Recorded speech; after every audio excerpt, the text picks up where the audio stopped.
En fait, je suis tellement fier de vous autres parce que vous savez, au début, dans le mois de mars, avril, on se You want me to go in front or from behind? Or do you want me to kind of get on there? Whatever. So I can catch you on the. Let me see if I can catch you. Get it from the front too. Yeah. Just while we speak, and then don't stop it when I'll say finish and then share. Okay, why don't I go over there so I can catch you better, okay? Ça, ça donne un tout. Alors, c'est ça le mouvement québécois. Excusez-moi. C'est un mouvement. Excusez-moi.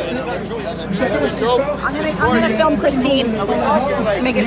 Thanks. You going next? I think so. Aujourd'hui, je vous dis tantôt, c'était à perte de vue. Il y avait minimum 200 belles. Pour ceux qui connaissent le hockey, là, c'est clair qu'on doit être, on est certainement, on est peut-être un peu moins présentement, mais on était certainement 50 000. Alors, je suis vraiment très fier. Très, très, très fier. Bravo! Bravo! Bravo! Bravo! Et c'est beau de voir aussi qu'il y a toutes les communautés. J'ai vu des gens de toutes les communautés, des Haïtiens, des Italiens. Alors, allez, les amis haïtiens, merci d'être là. Amis italiens, merci d'être là.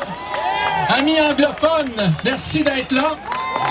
Et des amis anglophones, il y en a du West Island de Montréal, mais il y en a de partout au Canada et justement Vlad en fait partie. Alors, la prochaine invitée, je vais vous reparler un petit peu après. La prochaine invitée, c'est Christine Colbeck. Christine est une infirmière qui a 6 enfants et qui a vécu ce que c'est que de perdre 2 enfants suite à une vaccination. Elle est vice-présidente. Oui, mesdames et messieurs, c'est très important ce que je vais vous dire. Elle est vice-présidente de Vaccine Choice Canada.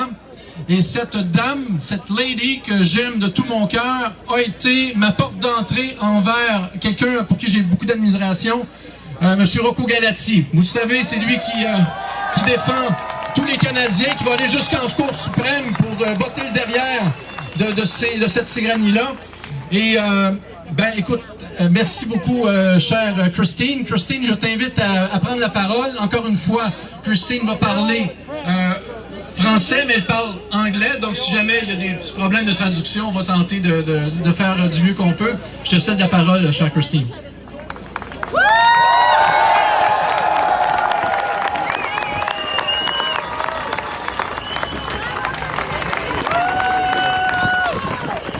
Bonjour Québec.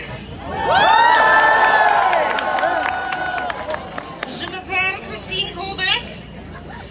C'est avec plaisir et tristesse que je vous parle aujourd'hui. Je m'excuse pour mon français terrible.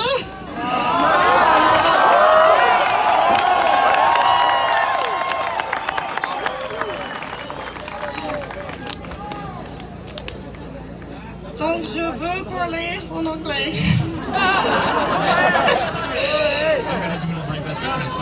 My name is Christine Colbeck. It is both pleasure and sadness that I find myself here speaking to all of you today. I am the Vice President of Vaccine Choice Canada.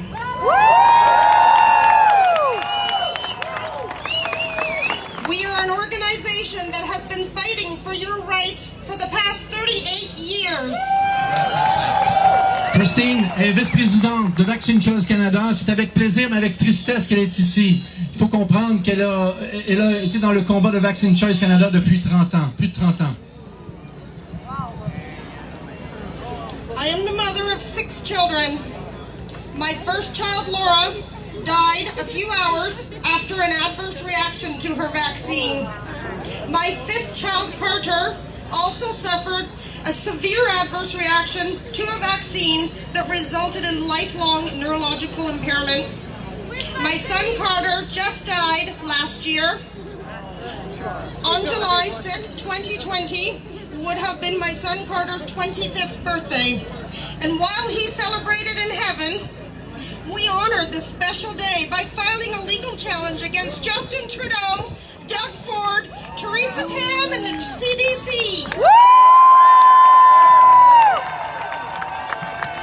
Ceux qui n'ont pas compris, Christine a perdu 2 enfants sur 6 à cause de la vaccination.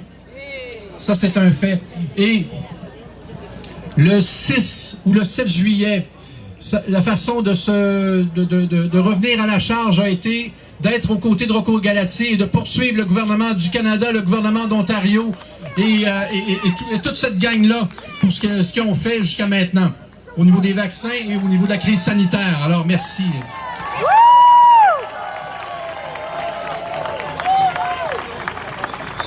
Thank you to Rocco Galati and to all the freedom-loving Canadians. So this is hugely personal for me.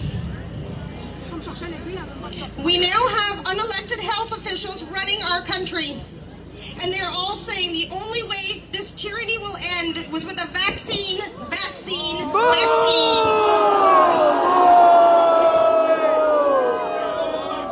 I am here today to tell you there is no way in hell I am ever going to allow any more of my children to receive a vaccine. Alors, jamais plus, elle va laisser un gouvernement toucher ses enfants avec un vaccin. Jamais plus.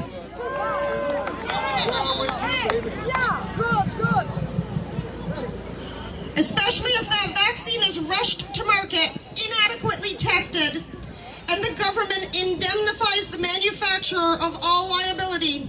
I can tell you firsthand that if that vaccine injures or kills your child, no one will be held accountable.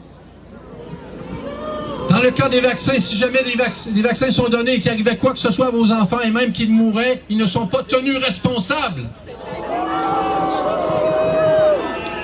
I am literally fighting for my children's lives and your children's lives. And as a mother, I can guarantee you we will win this because we cannot afford to lose. On est sûr de gagner parce qu'on n'a pas le droit de perdre. C'est tout. On lâche jamais. I will not allow my children to wear a mask because just like vaccines, there is no conclusive science that proves masks are 100% safe or effective. Masks are placeholders for vaccines. Apparently, my mask won't work unless you wear yours. That's exactly what they say about vaccines. Alors, il n'y a rien qui démontre l'efficacité du masque. Et puis, le masque, c'est fait justement pour travailler en équipe avec la vaccination. Donc, il n'y a rien là-dedans qui est prouvé, là, finalement.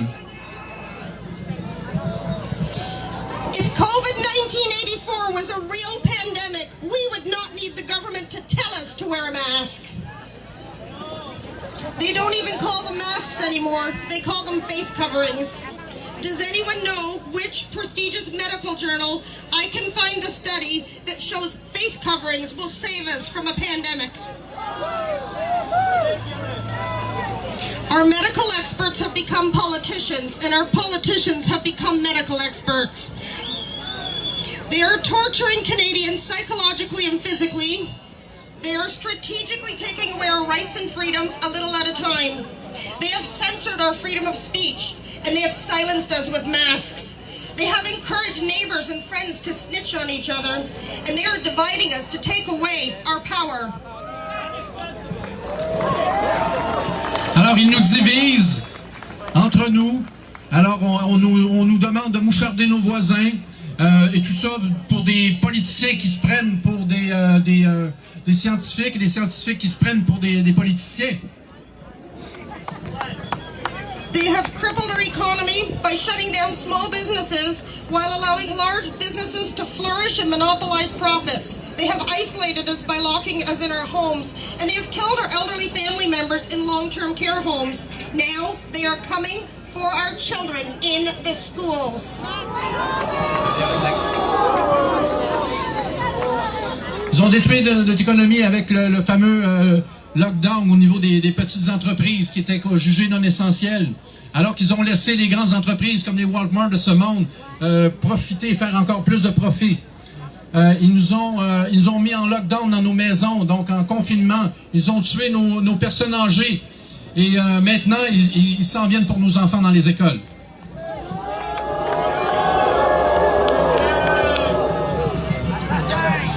Please join us at vaccinechoicecanada.com. Le Québec et l'Ontario doivent s'unir à tous les Canadiens. Protège. protège nos enfants. Nous devons travailler ensemble comme une nation et reprendre le Canada.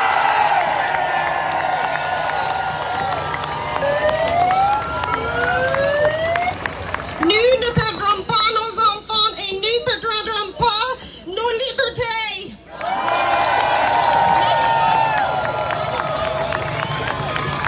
Madison, tu veux dire un mot? Oui. En français? Pratiquer ton français? Oui, Oui, vas-y. je ne consens pas au vaccin obligatoire. Mon corps, mon foie et tous les amis aussi. Merci, Madison. Merci, ma chère Christine. Alors, là, je pense que... Écoutez, je suis vraiment fier de voir cette belle foule-là aujourd'hui. Et là, je vais me faire chicaner par Mel. Je vais faire ça vite.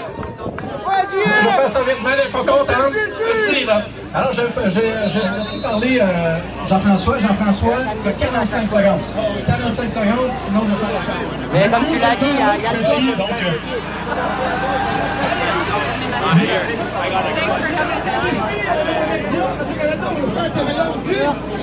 Pourquoi pas faire un débat en direct?